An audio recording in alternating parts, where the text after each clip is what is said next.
Are you looking at setting up a smart home and don't know where to start? Well, I'm going to talk about the heart of your smart home, and that is your smart speaker, and hopefully put you in the right direction. So welcome to Rich Man Poor Tech. Now, every time I do a video on smart homes and smart speakers, I often get asked some of the same questions, and maybe you have the same question as well.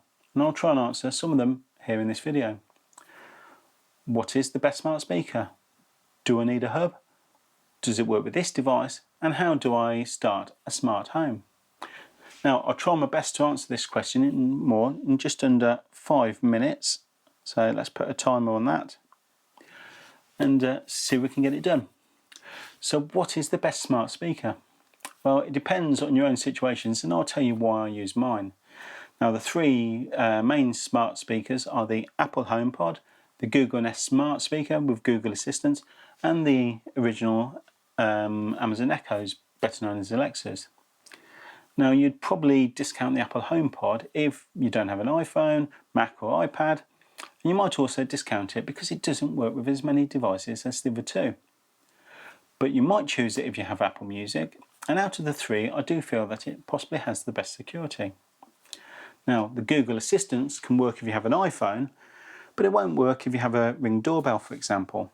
And again, doesn't work with as many devices as the Echoes. But if your music is through the Google Android Music services, then it might be better for you. However, I have chosen the Echoes as it has the most compatibility with the other devices. It does also work with Apple Music, with Spotify, and of course its own Amazon Prime Music streaming service, Amazon Prime Music. So if you're a Prime member, then you can have included with the music, along with Prime Shipping and Prime Movies, which you can watch on most smart TVs, computers, or with a plug-in Fire Stick. So all in all, it's a cheaper way to get free delivery or shipping from my US viewers, movies, music than the other two. So how am I doing for time? Right. I also have an Apple TV, so I also use some of the HomeKit devices through that, and in tandem with my iPhone, that works very well. But they also work through the Alexa app or my Echo smart speakers at the same time. So just note you don't have any compatibility issues. Also, as always, I have links to the products mentioned in this video description with prices, as prices do change over time. Next on, do you need a hub? Now, I'm referring to all the latest smart speakers at this moment in time, and it all depends on what devices you are using. At time of filming, excluding the Echo Dot, all the other Echoes have a built-in Zigbee controller that works with multiple devices, from smart plugs to Philips Hue lights straight out of the box. The others, so that's Google Assistants, Apple HomePod and the Echo Dot, do not have a built-in Zigbee, so you're more likely to need a hub with them. So how's the time going? Right. Now, does it work with this or that device? Well, again, it depends on the devices you are talking about. So let's go on to Philips Hue, for example. Does it work with the Echo? Yes, it works with the full-size Echoes. You do need a hub with the Echo Dot, Google Nest Assistant, and you also need a Philips hub that is HomeKit compatible with the Apple HomePod, as not all Philips Hue hubs are HomeKit compatible, so it's best to check that.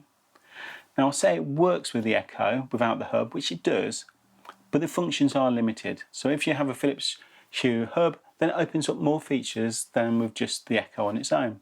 So for Philips Hue, you are better using the Hue hub anyway. Also, some devices don't need a hub at all. So take the TP-Link Casa smart plugs, for example. Your voice or smartphone command goes to an external server somewhere, which in turn sends a command back to your network and operates that device on your home network.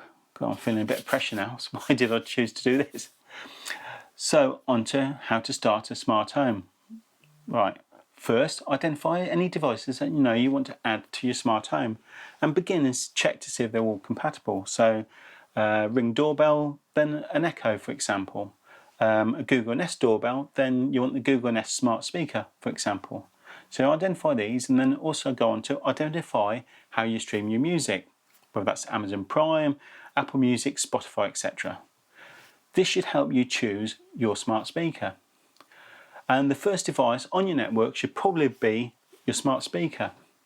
For me, that was, well, it wasn't actually this one, but it was actually an Echo or an Alexa, followed by some smart bulbs, smart plugs, And then I added smart heating from Todo, which is saving me money on my heating bills, by the way. So you might want to check that video out as well on this link. And I'm still adding devices like automated curtains, air purifiers, for example. So what was the time did I do it? I think I just about did it.